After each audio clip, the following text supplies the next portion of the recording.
important tourism sector, which is crucial to the rural economy.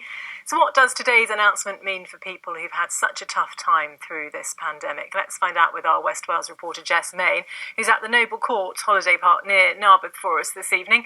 Good evening, Jess. Hi, Andrea. You mentioned the word tentative at the beginning of the programme, and I think that's definitely the best word to describe the changes to the tourism industry today. Of course, lodges like this one won't have welcomed guests now for months, but that could all be about to change because the First Minister said that if the situation continues to improve, that on March the 27th, people will be able to book self-contained accommodation like this. Earlier on, I asked him how he imagines a holiday in Wales might look like this Easter. Well, by the end of March, yes, I hope that we will have been able to lift the stay local arrangement, so people will be able to travel to holiday destinations. It will be self-contained accommodation only, not somewhere where facilities have to be shared. It's very important that owners of self-contained accommodation don't take bookings from outside Wales over Easter.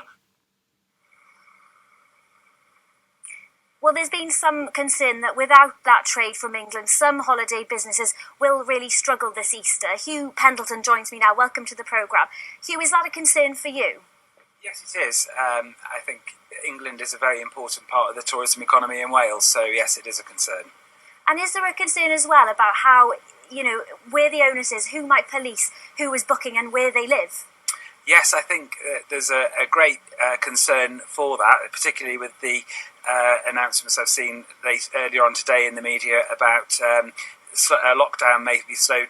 The release of lockdown may be slowed down if accommodation providers are seen to be letting to people in England. You don't always know where people are coming from until they're here. So it is a problem, potentially. So a bit more added pressure on you then? Yes, indeed, yes. And also it can cause confrontation from customers to staff as well, which is it's pretty difficult to deal with sometimes. How difficult has this third lockdown been for you? And how does it feel now that we possibly can see the end? It's been a very long lockdown this time. I'm quite concerned about the welfare of the staff that we've got, as it's been a very long time. They've not been able to do anything in the summer. It was different. We were able to sit in the garden and at least have some sort of normality. But it's been a very long time this time. And what are you looking forward to most about being able to reopen? Welcoming our guests back. We haven't got a business without guests and our owners, so we really look forward to welcoming them back to the park. But obviously health comes first, as it always does. We just hope that once we're open, we're able to remain open for the rest of the season, and hopefully it will be a good season for all businesses in Wales. Hugh, thanks very much. Well, Andrea, no word yet on when the rest of the tourism season might reopen, but it has to be said that compared to this time last year, things are looking slightly more promising.